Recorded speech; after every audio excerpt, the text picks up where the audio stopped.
Sir জি স্নাকো sir ওই একটা বিষয় একটু স্যার জানাই রাখি আপনাকে। মাননীয় প্রধানমন্ত্রী এখন একটা বিষয় আপনাকে জানাইতে বলছেন স্যার। সেটা হলো স্যার ওই সালখায় যেসব বিএনপি জামাতের নেতা আছে এগুলোকে অ্যারেস্ট করে ফেলা যেভাবেই হোক, কিছু অ্যাকশন এখনই ওই ওদের বাড়ি আমি এখনই নিচ্ছি। আর পলিটিক্যালি স্যার ওরা যেহেতু পূর্বে আমাদেরও একই রোল এখন।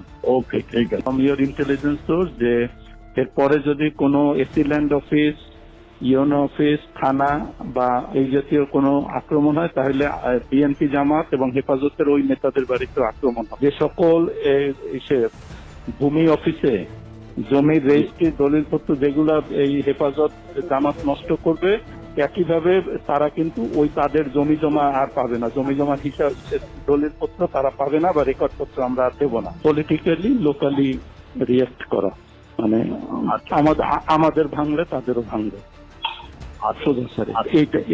এইগুলো আর স্যার ওই একইভাবে আপনাদের পলিটিক্যাল সোর্স এগুলো সব থেকে জানান।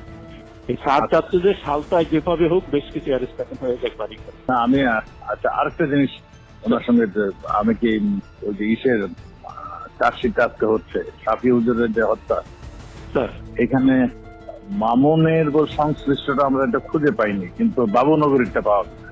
স্যার ওনাকে একটু জানিয়ে দিন, দাদা আমরা চার্জশিটটা রেডি করি।